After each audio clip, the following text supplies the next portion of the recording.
beekama ifamu. Warri sagalee guddaa qabu waggaa jiru Oromoon baay'ina qaba. Yeroo tokko adurreen sagalee guddaa dhaggeessiti. Garuu sagalee guddaan sun adurree leenca hin booyu. Ciyoon tun seeraan gaafatamuu ture. Haasoo jibbansaati wanta kun. Haasoo jibbansaa kana. Gaafilee kan wantoota dubbatame irratti deebisaan taane kan nan jedhan jechuudha. Arraba Aangoon baruu dabarti. Warri isaan duraatis hin jiran irra. Jechuuf afaaratti haasawan waan pirezidaantiin bakka gartee qophatti birootti haasa'u masaraa kaameraa san kaa'atee haasa. Lafti hundanee ture lafa naannicharraa parsantii 90 ol taati. Mirga gartee fi bulchuudhaan qabnu waan ta'eef jedhanii gaafii gaafachuu danda'an. Gaafii isaanii mee naannoon tun nu taane jechuu danda'u ta'uu danda'a. Akkasumas jibbitanis naannoo biraallee maqaa dhooytee naannoo Hararii kan bulchu Harariidhaa jettee dubbattee.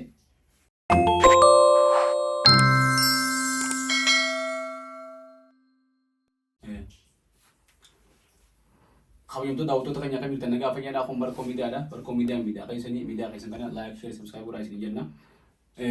Akkuma beekamu barkoo miidiyaan dhimmoota siyaasaa, dinagdee fi hawaasummaa irratti yeroo garaagaraatti keessummootaas ta'ee dhimmoota adda irratti sagantaa garaagaraa isin dhiyeessa. Har'aan tana akkuma beekamu sagantaa marii qabna. Dhimmoota gartee deemuu jiru quba qabdanii dhimma naannoo Hararii keessatti waan deemuu jiru wajjin wal qabatee marii qabna. Marii hojii taasifnu gaazexeessaa Muhyiddin Abdullaahiitii fi Aadun Dhalate. Muhyiddin mee dhiyeenya kana biyyarraa baatee dhimmooma gartee cunqursaa fi loogummaa fi hacuuccaa naannoo Hararii keessatti turetti sagalee itti dhageessiftee bu'uuraalee misooma uummataa maaliif hiratan jechuu keeti jecha dhiibbaan sirriitti taasiftee hidhamaa rakkachaa sadarkaa sammuu yeroo san baadhattee turte biyyarraa baatee eega dinagdee gartee asitti waliin afgaa fi goonee booda maaltu uumame naannoo keessatti mee haalli jiru maal fakkaata naannoo Hararii keessatti sooshaal miidiyaa irraa fi odeeffannoo garaagaraa akka qabdutti. Dura daawwattoota barkoo miidiyaatiin anis irra deebi'eetiin akkam jirtan jechuu ni barbaada. Marii teenya qabxiiwwan sadii irratti osoo xiyyeeffanne bareedana fakkaata. Takka waan amma deemaa jiru irratti eega gaaffii deebisaa sun goone yookaan eega odeeffannoo takka baasuu eegallee maaltu deemaa jira. Lammaffaa barreeffama muciyyoo takka kan Faarsee bultuu jedhamte dhalaadha. Dhiiraan faarsee bulaa inni dhalaadha faarsee bultuudha. Barreeffama muciyyoo inaas Abdullaa Miidimoon jedhamtu barreeffama isin jaalattanis jibbatanii jettu tokko qaama marii keenyaa ta'a. Sadaffaa irratti immoo haasoo pirezidaantiin har'aan tana taasisee pirezidaantiin naannoo Hararii taasisee isarratti xiyyeeffannaa. Hordoftoonni keenya nu faana bu'aatti guutuusaa hordofaa isin jenna. Muhyiddin itti fufi. Jalqaba irratti maaltu deemaa jira waan hoggaa kaafnu amma dura odeeffannoo takka lama yookaan sadii hin caalle kan baafne osoo biyya keessa jirruutu odeeffannoo ga'aan nu bira jira. Tana booda ukkaamsi hin jiraatu. Rakkoo naannoo san keessatti waggaa 37 ukkaamamaa turte. Baasuuf dirqamne inni turre. 2 fi 3 irraa baafnaan wixxifachaa jiran jechuudha. Humna qaban guututti hiriirsanii humniti isaanii silaa ugaa arraba malee waan biraa hin beektu ragaa takka dhiyeessuu hin dandeenye artikilii takka barreessuu hin dandeenye arraba maqaa balleessii hoggaa fedhan akkuma argaa turtetti adireen godhanii hoggaa fedhan orgobbaa hoggaa fedhan lammii Eertiraan godhanii amma Ugaandaa godhanuu Ruwaandaa godhanuu hin beeku. Maqaa balleessii saniin alatti aangoonni mootummaadhaa bakka lamatti adda qoodamuudha. Odeeffannoon achirraa argaa jirrus kan agarsiisu. Keessattuu aangoonni gara Oromootiin jiran irra hedduun isaanii parsantii 90 jechuun ni dandeenya. Sagalee isaanii dho'ifachuun. Hooggantoonni mootummaadhaa caasaan garaagaraa gubbaarraa hanga jalaatti jiran dirqama waan ati dubbatte yookaan ammoo waan miidiyaa hawaasaa irratti odeeffannoo baate irratti deebisaa kan qaban dubbachuu qaban. Warra sanarratti hin dubbatin keessaa jechuu yeroo kun warra dubbatee fi dubbatin dadhabaa. Amma dubbiin maal taate seeta odeeffannoo qofa osoo hin ta'in ijji hawaasaa guutuun gara naannichaa deebite. Wiirtuu qabsootaati magaalaan sun jechuudha. Namoonni garaagaraa guyyaan itti dabalamaa dhufanii duraanis nu dura ijoolleen qabsarra turte hedduu jira keessaa fi alaanis jechuudha.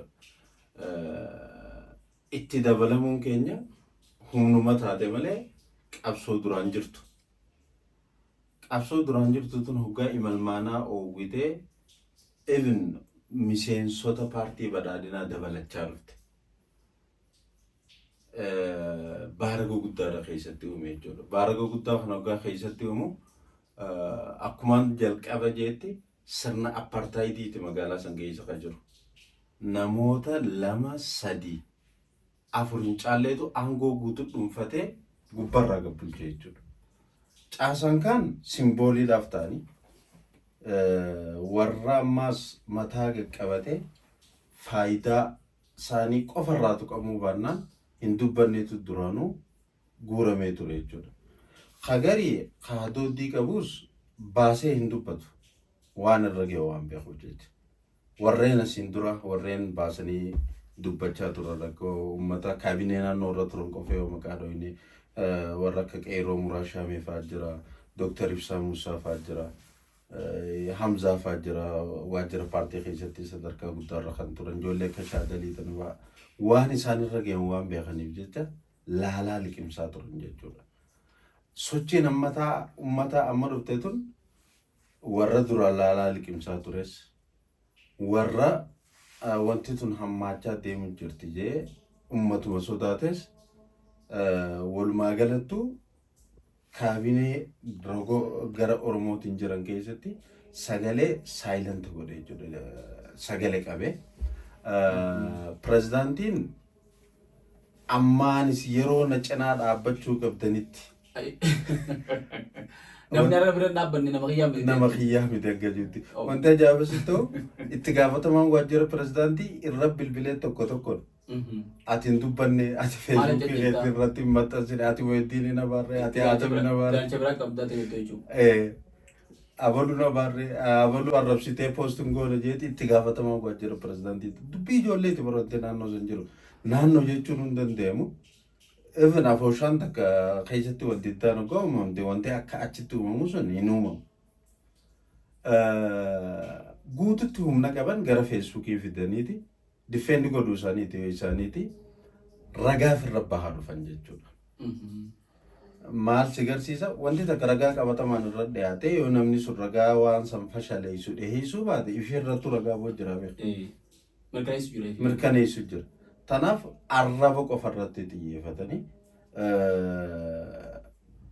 warreen gartee sadarkaa aanaarraa sadarkaa aanaatti jiran warreen sadarkaa giddugaleessaatti jiran yoo arra dubbachuu baattan aangorraa kaatanii jaaniintu ijoollee sossodaachisanii jira. Wanti ammaa sadda godhu duratti warrummaan faarsee bulaa jennuun kuni caasaa paartii jala jiru. Paartii badhaadhinaa jala. Caasaan kun humna apartheid kana cinaa dhaabbachuu diide jechuudha.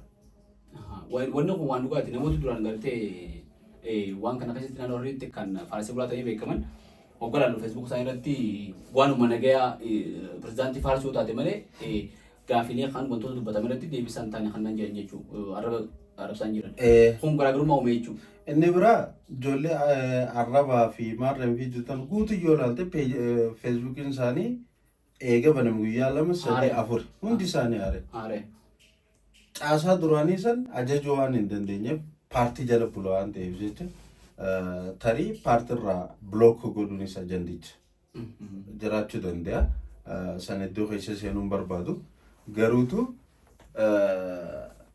caasaa haare nama takka 2-3 maallaqaan bitame itti godhanii ijoollee afaan Oromoo dubbachuus barreessuus dubbisuus hin dandeenye jogolarraa walitti qabanii peejii feesbuukii haaraa bansiisanii duula bansiisaa jiran.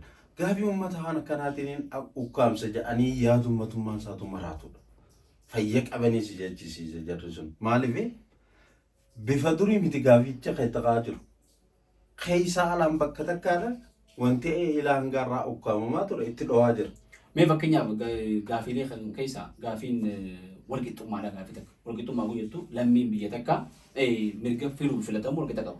Pirezidaantii ta'uu naannoo Hararee keessa akka danda'u nama sabaan Hararii qofaa jeeti heerri mootummaa naannoo Hararii qaba. Heerri mootummaa naannoo Hararii kun heera mootummaa federaalaa wajjin faallaadha. Heerri mootummaa federaalaa keewwata 36 irratti lammiileen kamuu ifatti loogiin maletti jira mirga filuu filatamu sadarkaa fedhetti qabanii jira walqixaan. Gaafiin kan tokko bu'uuraan gaafii tanaa jechuudha. Lammii ichi ta'anii dhalataan tokko ichi dhalatee guddatee yookaan immoo jiraataan tokko egaa waraqaa ragaa ichi qabaatee filatamee pirezidaantii ta'uu danda'u jechuudha. Yoo saba hiriyate malee. Wantoota apartaayidii nama jechisan keessaa tokko kana jechuudha. Kanaaf gaafiileen kan gaafiin ijoo gaafii bu'uuraalee misoomaa gaafii ta'an to'atee gaafiileen ijoo gaafii mirga dimokiraasii kanaa jechuudha.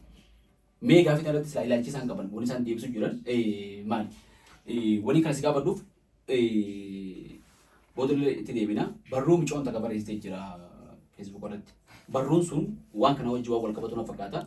Mee akkamiin ilaaltati? Micoon jaalatanis jibbitanis naannoo biraallee maqaa dhooytee naannoo Hararii kan bulchu Harariidhaa jettee dubbattee.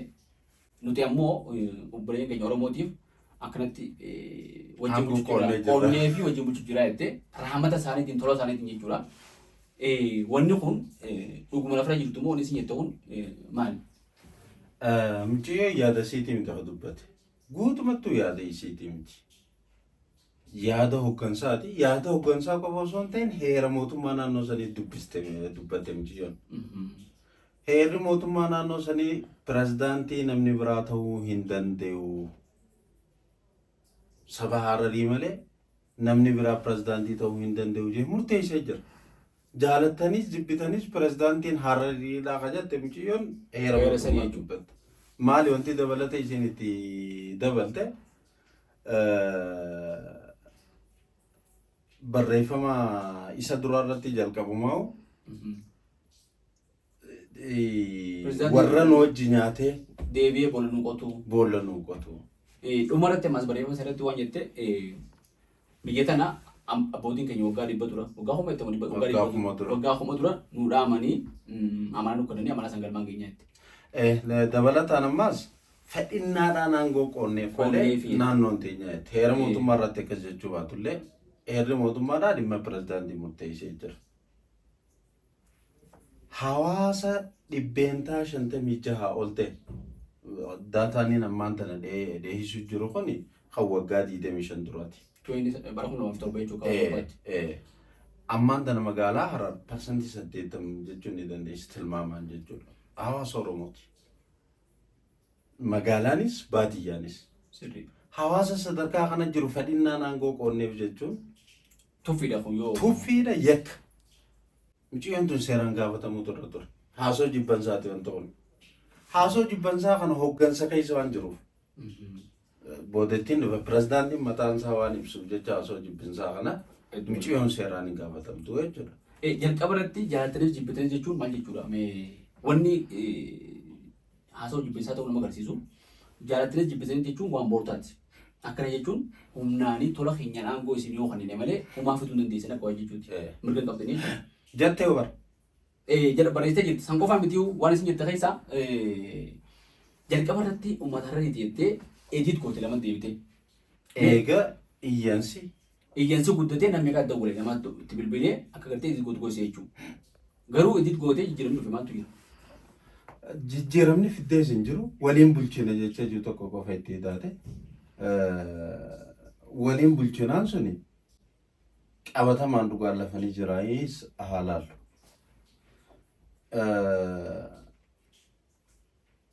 Akka heera mootummaatti qaamni aangoo ol aanaa qabu mana mariiti. Manni marii naannoo Harariidhaa reefu waan takka kaastee turte. Mirgi filuu fi filatamuu hawaasa naannoo sanii maali jettee turte. Qaama isa bulchu hawaasa naannoo saniitiif warra bakka biraa filuu danda'e. Namni hundane jiraatu. Hundane jechuun lafa jogolaan alaati. Aanaa chaartaraan booda gara naannoo Hararii dabalame jechuudha. Oromiyaa irraa jechuudha. Oromiyaa irraa. yeroo mootummaa ce'umsaatiin booda bara 1987 jechuudha. Akka Itoophiyaatti lafti hundanee ture guddina naannichaa keessaa lafa naannichaa irraa parsantii 90 ol taati. Hundaneen kun ammallee yoo kan laaltee jirtu taate boordiin filannoo biyyoolessaa hundaneedhaan galmeessee jira lafa tana. Caasaan hundanee jaamu jiru. Boordiin filannoo biyyoolessaa garuu hundanee jee maaliif wali qabee caasaa tokko keessatti sagalee muraasa kennuufi akkas godhe. Jogollee kophaasatti sagalee 18 qaba. Hundaneen 18 qabdi. Hayyee. Parsantiin 10. Aanaalee hedduu jiru kan aanaa haakim, aanaa soofii. Aanaa 9 jechuudha. Aanaa 6. Aanaa 9 keessa. Aanaan 6 jiru guutuu walitti deebi'ee sagalee aanaan 3 jogola keessaa qabu qaba jechuudha. Jogollee aanuma lama. Aana lama. Tokko cinaan jogola tokko jogola aana lama. Kanaafuu aanaan sadeen walitti 18 qabu. Sadeen walitti 18 qaba, 6 walitti 18 qaba. Asirraa kaatii jechuudha. Rakkoon dura. San qofaa miti. Aanaalee 6 kana keessaa pirezidaantiin hin filamu. Sadeen san keessaa hin asiibatti. Mirga filachuutis hin qaban jechuudha. Warri pirezidaantii filu aanaa lamaan kana kajogola keessaa kana qofa. Kajogola keessaa qofa osoo hin ta'in sabaan sabnummaan isaa ilaalamee kadadar jiru. Hagursum jiru. Haramaayaa Hombolcha. Finfinnee Jijjig Fadiska jiru. Isaanii to ana kachi jiraatu pirezidaantii filuu danda'a. An magaaluma san keessa jogolaan ala ta'ee pirezidaantii filachuu hin danda'u. Addunyaarra seera kanaan jiru. Apartaayidii ifaa ifatti. Soomjiyyoon tuni jaalattaniis jibbitaniis jettu waan kana lugaama kana argiti. Imaammata lafa jiru kan agartee. Imaammata kana dubbattee malee yoo waan ifii dubbattee miti takka san lammaffaa mucayyoon tun eenyuma taanisii. Nama masaraa mootummaarraa qallamni saffaramee fi pirezidaantii faarsuu fi nama pirezidaantii faarsi arrabsuu qofaaf qallamni kabalamuuf. Nama pirezidaantiitu qarabsiti. Sodaree Laangaanoo iddoowwan bashannanaatti baajeta mootummaatiin wanti hundi irraa cufamee fi akka feetetti bashannanaatti nama arrabsiti. Aangoo si yoo laalte sadarkaa aanaa keessatti liigii dargaggootaati maree dargaggootaa keessa jirti. Kaabinee naannoo hanga ajajuutti ta'umna qabdi jechuudha. Ergame itti kan namni raawwatti malee. Kanaafuu wanni isin dubbatte kun waan gartee akka nama tokko nama dhuunfaatti ilaalamee waan seeraan gaafatamtuu hin qabdu jechuudha. Silaa gaafatamte mucayyoota naa gaafata. Barnuti rakkoo bishaanii jiraa jennee dubbanneeti baatii lama fayyadamna. Sirrii. Magaalaa deemee ilaalama. Magaalaa rakkoon bishaanii jiraachuu addunyaan beektu. San keessatti rakkoon bishaanii jiraa yakkaa miti. Haasawni jibbinsaa yakka. Wanti mucayyoon tun dubbatte haasawni jibbinsaati. Qaamni ati abalu jiru hin jiru. Even warrummaan gartee silaa Oromoo warri wajji bulchuu jirra jiru. Akka hojii jiru bulchuutti hin jirra dubbachaa jirra nuti. Isaan ammoo hojii bulchuu jirra ajaan. Warri kun isaan arrabsite. Warra nu hojii nyaatee boolla nu qotu isiniif ta'e nyaattee itti dhaadachuu jirti. Sossodaachisuu jirti, dorsiisuu jirti. Mucayyoon tun maalii aangoota minni dorsiistii jaanii gaafachuu hin dandeenye. Gabrummaa isaan keessa jiran gabrummaa addaati jechuudha warrummaan hoggansarra jiru kun. Kanaafuu wanni isin jette kun imaammatuma gartee mootummaa tanaati jechuudha. Fakkeenyaaf yeroo dheeraa ol beekna naannoo irratti ejjennoo hin qabu ejjennoo laaftu takka jechuun naannoon tun uummanni kun obboleeyyanii uummanni Harariitii fi uummanni Oromooti. Naannoon tun nageenyaaf waan tokko fooyyeedhaa jeetiin akkasii yaada uummata keenyaaf gaarii jee. Egaa barreeffama kanaatiin booda immoo ejjennootti guutuu kan jijjiiruu na goote. Maaliifi namni gartee haqila bira dhawanii gowwaa hin dhawan jedhan. Akka mucayyoon kun jette kuni waa warri waaree haasa'u ijoollee waaree haasa'utti jedhan. Waa warri mana keessatti haasa'u ijoolleen gabbaatee haasa'utti. Wanni mucayyoon tun haasa'utti tun waan gartee isaa walgahii cufa afaaratti haasa'an waan pirezidaantiin bakka gartee kophaatti birootti haasa'u masaraa kaameraa san kaa'atee haasa'u waan bakka gartee adda addaatti haasa'uun michoon tufuutee gabbaafte malee waan gartee michoon biraa uumte miti jechuudha. Mee gama barreeffama sanii adeemnu barreeffamni sun afaan Jogolaati. Lakki michiyyoon akkuma inni siin jeetti isummaan ol ka'uun isiitii fi waa dubbachuu fi barreessuun isii yeroo dhiyoo ta'us itti dhiyeenyaan hin beeku. Nama afaan Oromoo beeku miti isummaan afaan Oromoo ni beekti afaan Oromoo Jogolaa san beekti. Kaduubaa gara duraatti haasa'umu kana jechuudha. Akka Google Translation afaan Oromoo nama bilchaataadhaan barreeffame. Tarii barreessanii erganiiti yeroo hedduu maal godhanii barreessanii erganiiti hiiksisanii deebi'anii maxxansan. Akkasitti waan maxxanfames ta'uu danda'a. Nama bilchina siyaasaa qabuun barreeffame. Bilchina siyaasaa hoggaan siin jiru normaali hoggaa akka ta'e ilaalte kun bilchina siyaasaa jechuu dandeessa. Akkaataa siyaasaa isaanii saniin akkaataa isaan barbaadan saniin bilchina siyaasaati. Sigalte namni bilchaate mizaana normaali irra yoo qeesse bilchina siyaasaati miti. Mizaana isaanii irra yoo qeesse garuu bilchina.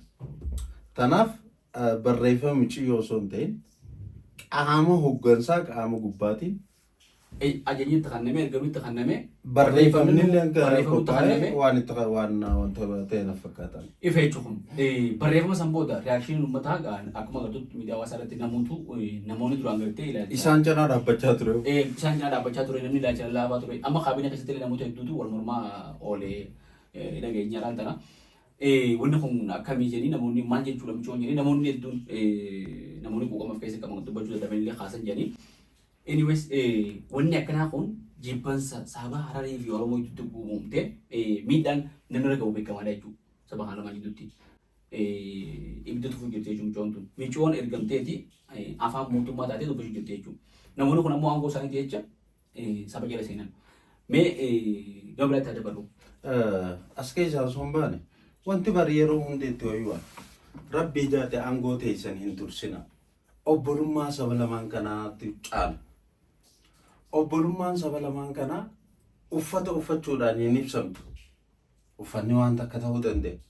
Garuu faarzan uffata caalaa walitti hidhaminsa obbolummaa jechoota diigoo aangoodhaaf jecha saba jalatti dahachuu wanti hawaasa kana adda diiguu waan akkanaa ta'an. Dhuunfaadhaani yakka hojjechaa jirtan. Yakka dhuunfaaf hojjetan sana kanaaf saba jalatti hin daatina wanti nuti jennuuf waan akkanaa kana. Gochi isaan godhan kun jecha irraa kana qofa miti. Gochummaan godhu jiranoo hawaasa kana ka adda diigu. Silaa duratti hawaasni Oromoo naannoo sanii guutuuf fira magaalaa qaba. Jogola keessaa fira qaba. Hawaasni Jogolaa guutuutti baadiyyaa fira qaba. Firummaan tun tafoonii qofaa miti. Tafooniitis ni jirti. Obbolaa walitti tahaniiti namuu maatii wal keessa godhatee jira. Tafuudhaa heerumaa jira. Tafuudhaa heerumaa jira.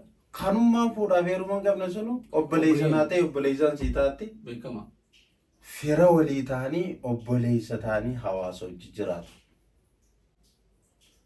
Aangoon baruu dabarti. Warri isaan duraatis hin jiranirra. Isaanis boruun jiraatan. Summii tana kan maaliif akka barbaachise sammuu isaanii if gaafatanii hawaasa jidduutti haasawaa walitti dhiibu. Haasawaa qaban jechuudha. Haasawaa walitti. Hojiin isaaniitis akkasii ta'uu dhaqa. Uummata hin diine. Taboruuf sodaan taane jechuudha. Hojii jireenya uummata kanaatti sodaadha jechuudha boruu akkaataa namatti jiran kun. Dubbootee kanarratti haasawaa pirezidaantii irraa tana godhe isaan hama jiranii sochii hanga ammaa goone kana hedduu fiiguu jiranii. Saniif duula filannoo araan dargaggeessaa waan fakkaata. Duula filannoo saniif uffata aadaa Oromoo shaamii tokko gartee odaa asirraa qabu nu uffatee pirezidaantichi. Khabiraa tokkos namni jiru gartee imaama gartee nama filaa kaatee hundaa jira. Huccuu aadaatiin babbareedeetti addaate kofiyyaan qabu har'a duula filannoo gaggeessu sanarratti haasawaa taasise. Afaan Oromootiin haasee dubammaas har'a.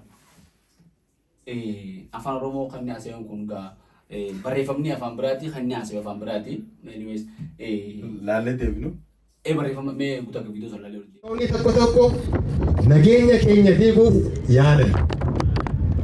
Uummata keenya sabaan, amantii fi eenyummaan qooduuf yaalan. Garuu isaan hin milkoofne. Maaliif yoo jenne sababni isaa uummanni keenya jabaadha. Sababni isaa uummanni keenya hubataadha. Sababni isaa uummanni keenya naga jaalata. Har'a garuu namoonni tokko tokko sagalee guddaa of isaanii akka humna guddaatti agarsiisaa yaalaa jiran. Garuu dhugaan isaanii immoo ni beekama. Yeroo tokko tokko adurreen sagalee guddaa dhaggeessiti. Garuu sagalee guddaan sun adurree leenca hin booyu. Yeroo tokko tokko adurreen sagalee guddaa dhaggeessiti.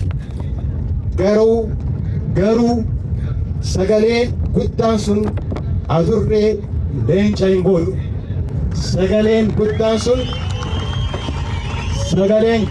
sun adurree leenca hin booyu. Bashoo leenca hin booyu. Saniif maal jaan afaan Oromootti xiyyeeffannaan adurree leenca fakkeessa jaan. Xiyyeeffannaan bashoo leenca fakkeessaa. Kanaafuu nuti adurree irratti yeroo kenninee hin balleessinu yeroo keenya. Nuti fuula keenya gara misoomaatti, fuula keenya gara nageenyaatti, fuula keenya karaa egeree dhalootaa dhufutti deebifneeti hojjenna. Kabajamtoota, filannoo dhufuu filannoo paartii qofaa miti. Filannoon dhufuu filannoo egeree ijoollee keenyaati. Filannoon dhufuu filannoo nagaa naannoo keenyaati. Filannoon dhufuu filannoo misooma biyyaati. Kanaaf paartii badhaadhinaa filachuun nageenya filachuudha. Paartii badhaadhinaa filachuun misooma filachuudha. Paartii badhaadhina filachuun dimokiraasii filachuudha. Egeree ifaatiif paartii badhaadhinaa filadhaa. Mallattoon filannoo keenya nadoo qamadii. Nadoo qamadii mallattoo abdiiti. Nadoon qamadii mallattoo jireenyaati. Nadoon qamadii mallattoo misoomaati. Kanaaf guyyaa filannoo nadoo qamadii filadhaa, nageenya filadhaa, misooma filadhaa, egeree ifaa filadhaa. Nuti murannoo guddaa qabna. Nuti murannoo uummataaf fayyadu qabna. Seenaa kaleessa qofa irratti hin ijaaramnu. Seenaa keenya namni biraa nuuf hin barreessu. Nuti boru ni ijaarra, nuti har'a ni hojjenna, nuti seenaa keenya ofii keenya ni barreessina. Itoophiyaa gara biyya keenya. Viidiyoo irraa akka hubattetti mee viidiyoo san keessatti argaa ni dabarse. Maal jechuudha mee jalqaba irratti hundi jee qaamni tokko tokko maal waan jiru irraa eegalee haasoo kan hanga irraa gartee raf qabanne. Humnoota tokko tokko jira warra gartee sagaleen isaanii guddoo ibsu, warra saba jala dhokatu, warra sablammoota waliin buusuu jee haase. Sabaaf sablammoota waliin buusuu jiru isa moo nama biraati. Namni baal sun eenyu? Ifa bara. Gaamana osoo hin dubne dura uffata aadaa kanarraa hin dubbatu. Jarri kun uffata aadaa daldala siyaasaatiif uffatan. Jaalala sabaaf qabanii fi miti. Kana wanti beektuun yeroo hedduu maal godhan seeta. Inni hoogganaan Oromoo bakka bu'u uffata aadaa Hararii uffateeti. Hararii bakka bu'u uffata aadaa Oromoo uffata. Akka bareeda. yoo dhugaa taate. Arra siyaasaan irra kaanaan guututti kaararii uffata irraanfataniiti ignoor godhanii guututti parsantii 100 Oromoo qofa uffatan. Jaalalti saba Hararii dursuun eeysadeeti. Gaafii irra kaatu tanaatu jaalala isa dhabamsiise moo. Sabni sun hin gaafatu if. Sabni sun hin gaafatu. Saba san daldalaaf itti fayyadamanii jechuudha. Duraanis maqaadhaaf koofiyyaa kaatan malee koofiyyaa bakka boonitti miti jechuudha. Jaalala koofiyyaa saniif qabanis hin jiru jechuudha. Wanni isaan hojjetanis waan sabni Hararii irraa gammadu yeroo hundaa'u. Maaliif obboleeyyan isaanii wajjin diina olii godhuudha. Akkana jee abuloo akkana jee godhuudhaaf jecha namni tokko Oromoo yoo dubbate Oromootu Hararii irratti Hararii dubbate jedhanii godhuuf malee fakkeessuudhaaf jechuudha uffannaan sadiis. Gara haasoo isaatti waggaa deebinu warra sagalee guddaa qaban jechuun guddinni sagalee lallabaa miti beeku. Baay'ina. Baay'ina agarsiisa. Beekamaa. Soo Oromoo jechuudha. Afaan biraatiin. Beekama ifamu. Warri sagalee guddaa qabu waggaa jiru Oromoon baay'ina qaba. Sagaleen sii guddoodha. Ni dhageemti. Warri gaafii gaafatu. Warri gaafii walqixxummaa gaafatu. Warra gaafii walqixxummaa gaafatu heddummina agarsiisa. Jarri kun heddumminni isaa eenyu bakka bu'a Oromoo bakka bu'a. Oromoodhaani jecha san jechuu jira jechuudha. Sagaleen heddummaattus adurree leenca nyaattuu jee. Akkana jechuun gaa saba tokko. Nuti leenca. Isaan adurreedhaa jechuudha. Isaan adurreedhaa jechuudha. Arraba jechuu saba arrabsuu jira jechuudha. Haasawni jibbansaa kanaa ol hafee hin jiru. Nama naannoo takka bu'ee pirezidaantii jee uummata dura jiru haasawaa akkanaaf bu'aasawee wanni michoon haasofte dhiisiiti wanni mana keessatti haasawnu maal akka ta'e nama gala jechuudha. Ana kana deebe dhiifama naa godhe warra silaa xiqqishollee wayyaa deennu fakkeenyaaf geetoo hiyyeessaa. Wajji jira. Wajji jira. Wajji jireenyi isaanii sun viidiyoo fi suurarraa wanti ati agartu wajji jireenya garaatii miti. Qaboortaati. Qaboortaati. Paartii qopheesse sagantaa sana irratti. Argamuun dirqama. Argamuun dirqama. Innis akka miseensa koree giddu galeessa paartii badhaadhinaatti pirezidaantiinis argamu qaba. Gama biraatiin dorgomaadha. Waltajjiin sun kan qopheessiteef dorgomtoota hawaasa wal barsiisuu fi waliin argaman ta'a. Garuu yaadaan akka wajjin jirre ifatti adeemsuma isaaniitirraa agarsiisa. An kun qofti nagaa miti. Akkas hawaasni isaan hoogganan jaamanii akkamiin biiroo sanitti deebiin waliin dalaguu danda'e. Yoo walii galanii isaanillee warra akkasii taate malee ergamnummaanuu. Geetuu wayyeessaa afaan wajji jaanjee iyyatu. Oromiyaa keessatti gahumsa isaan qabanii agarree jira. Garuu eega gamana dhufan booda namni warri gamana dhufu kun hedduun sakaalliin isaan dabruu hin dandeenye. Faayidaa dhuunfaati. Fayyadamee harkaan itti haasa'an. Waggaa dura namni achi gad dhufu maal barbaadaa? Kaga dhufu dura sabboonaa dhufa. Sabboonaa dhufa. Oromoo caa dhufa. Hoggaa dhufe immoo maallaqa jechuu eegale. Hoteelli galii galchee ilmaan isaanii irraa wanta godhuun ijaaramaa fi hedduu isaanii sakaallii tana dabruun itti ulfaata. Akka maallaqaa ta'e jechuudha. Jarri kun godhamoo hin goone hin beeku. Garuutu maali wanti akka jajjachiisu? Quuqama dabuudha moo maali? Moo gubbaarraa dhiibbaan jira? Dhiibbaa Oromoo waan qabsaa jiru moo? Kana bu'aasaan ilaala. Alja'an jeetis iyyaa ta'u. Bakka wal gaafachuu qabanitti wal gaafatan jeetiin amana. Yoo hin gaafanne hawaasni isaan gaafata. Nama biraatii miti. Tanaaf bu'aa wanti kun fidu gara fuulduraan laalla. Ammallee irra deddeebi'ee kaniin dubbachuu barbaadu. Qaamonni siyaasaa ni dabran.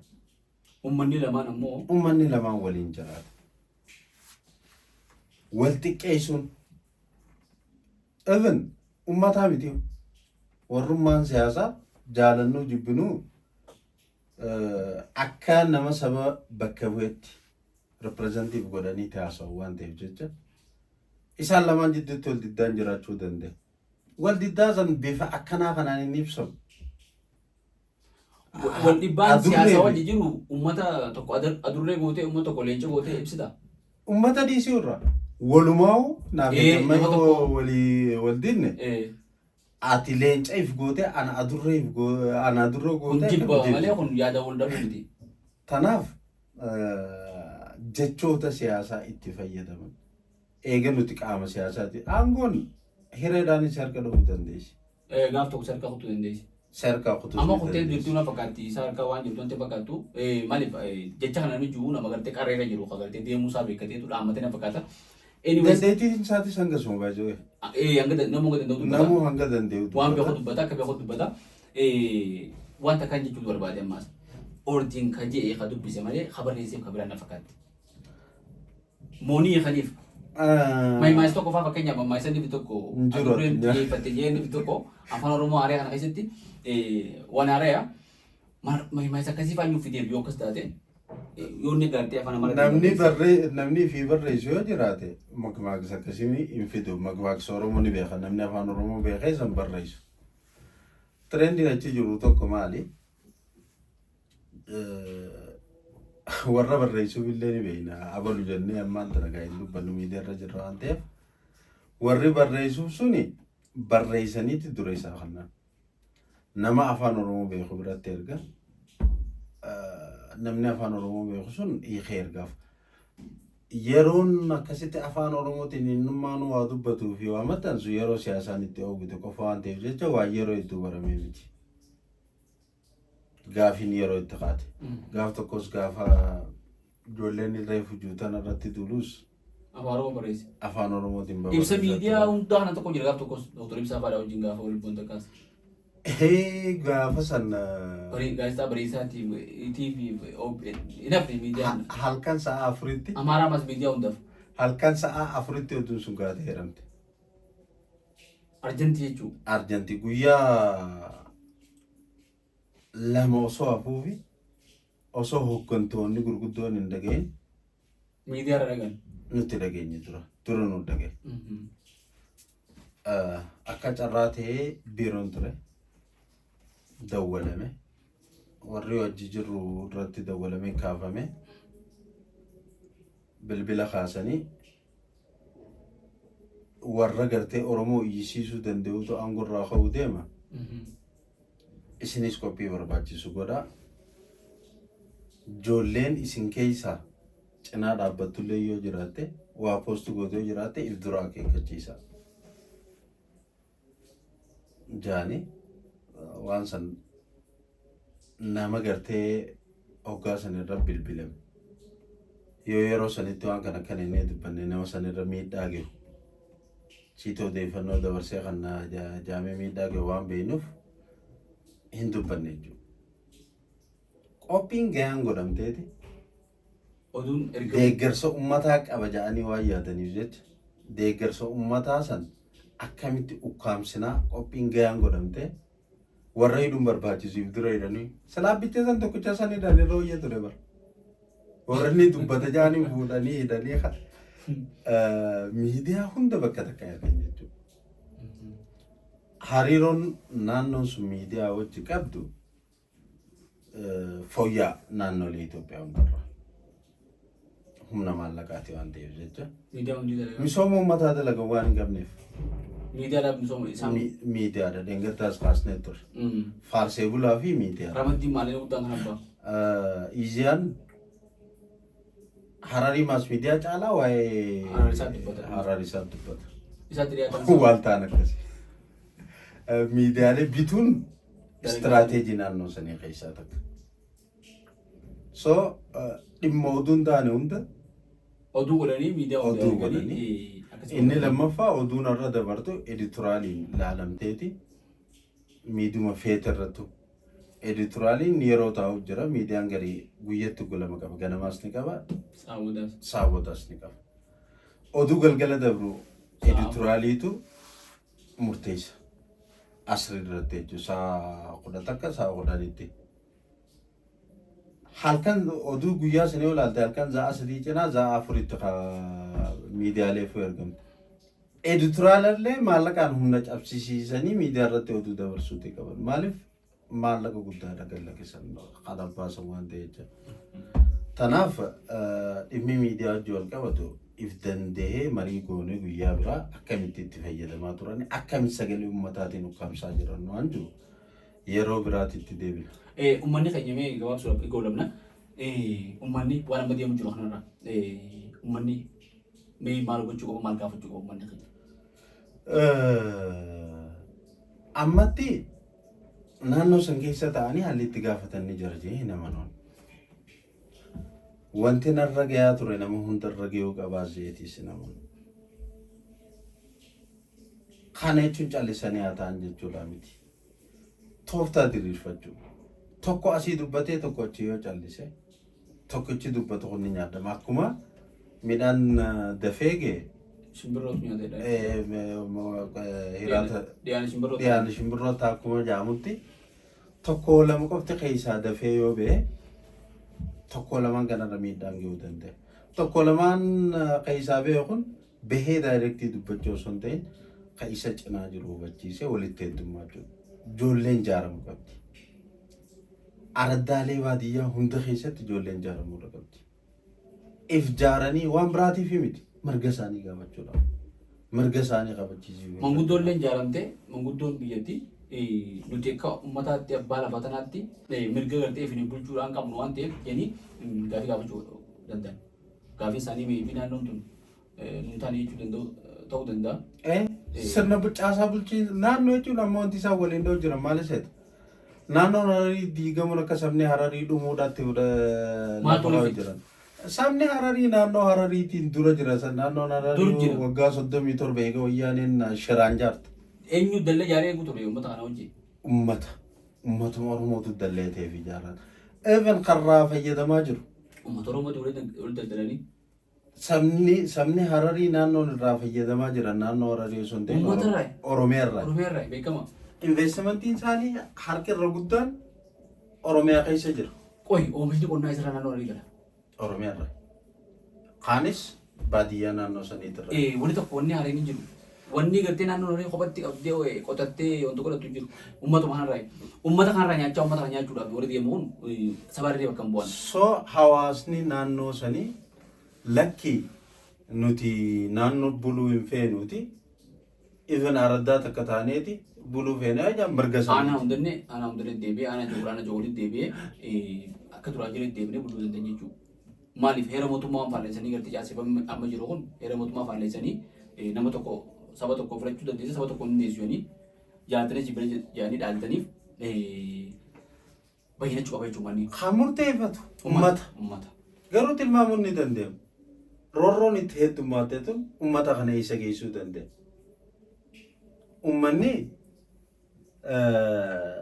qaama isaanii naannichaan ala jiru adda citanis nu yoo nuuf dabarte yoo bulchiinsa gaarii asitti argan yoo wayyaa taate jeeti obsi. Gaafa kanaas dhabe. Apartaayidii yoo ta'e kun. Kun yoo apartaayidii ta'e ifii nama isa bulchu filachuu hin dandeenye. Karaa irra wayyaa fi goruudha danda'e jechuudha hawaasni. Tanaaf jalqaba akka hawaasaatti hawaasa hubate uumuun barbaachisaadha. Hubannoo keessatti uumuun barbaachisaadha. Hawaasa osoo isa dura dhaabbatee rabsoo harka dha'u san jijjiiruun dirqamadha. Hoggaa inni rabsoo harka dha'u itti isin murteessitu. Hubannoo isaan qabanii fi siyaasaa kamirraa jarri kun qulqulluu amata 30 dabre qulqulluudhaa jenne maaliif bar paartiin mormitu hin jirtu. Suudi Arabiyaa godhe. Dhaalmaan dabarti. Dhaalee akka biyyoota Arabaatti dhaalmaan dabarti. Amma hordii boodama dabruu ni beekna jechuudha. Beekamaadha. Yoo itti fufe. Filannoo irraa godhan malee. Innummaanu yoo itti fufe haala kanaan naannoon sun itti fufe. Yoo itti fufte wooma lama. Shakkisiisaadha. Tanaaf akka waliigalaatti dhaamsi nuti dabarsinu jalqaba hawaasa dammeessuudhaaf warri maqaa bulchiinsaatiin sumuunii shilingii barbaada achi taa'ee hawaasa kana itti hijibu jiru. bayyanachuu qaban. Bayyanachuu qaban. Wanti naannoo sanirraa argatan faayidaa isaaniiti malee wanti sirni apartaayidii sun fedhaan godheef hin jirtu. Dirqameeti isaan bituuf. Abbichi hoogganaa ta'echi ta'es mirga hoogganaa ta'u seerummaa mootummaa sunu barhaan sirrii miti jennuun kunu pirezidaantii dhorke malee hoogganaa biiroo takkaa ta'uu hin dhorkine. Kanaafuu mirga isaa ta'e jechuudha. Falmachuu qaba. Faayidaan addaa inni argatee hin jiru bakka sanirra.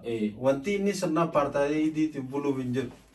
Sirna kana yoo ifirraa baases bakka rooyyaa argata malee wanti dhabu hin jirtu. Wanti inni dhabu hin jirtu. Hoggansi naannoo san jiru ifiifis dammaqaa. Uummataas dammeessaa ta'etu dabarsuu barbaadan. Hedduu galatoomii fuulduratti yoo rabbi jee wantoota naasuu nu jira. Mee seektara dinagdee kana keessa seektara bulchiinsaa keessaas jennee ilaalamee seektara gartee saba tokko malee hin taane jira jedhanii kan dhugaa fi hiyyeeyyii ta'uu gartee fuulduratti dabaafna. Caasaa mootummaa keessa akkas ta'uu qofa osoo hin taane daldala keessattis bakki dalagaadha nama kan namtuuf jira kan namneef jira jedhanii investimentii yoo gaafates namoota dhorkamuu jira jedhanii saba laalanii jechuudha akkuma filannoo pirezidaantii kanatti warreen gartee tokko lafarraa buqqaafamee tokko manni irra ijaaramu tokko manni kan namu amma dura waan barreeffama kaaf tokko jira nama miseensa qeeroo ganama kan mana qabalee keessaa dhorkanii baasanii jiruuf jireenya dhorkan hunda jira namoota hedduu walii isaadhaas dhuunsa nama guddaa akkas godhanii rabbiramtaa godhuuf illee jedhee osoo dubbatanii wantoota akkana wantoota tokko tokkoon kaafna kabajamtoota daawwattoota keenya har'aaf asuma goolabna sagantaa keenya tana waan hordoftan hedduu galatoomaadha viidiyoo keenya kana share godhaa wal biraan gahaadha YouTube chaanalii Markoo Miidiyaa subscribe godhaa jenna hedduu galatoomaa.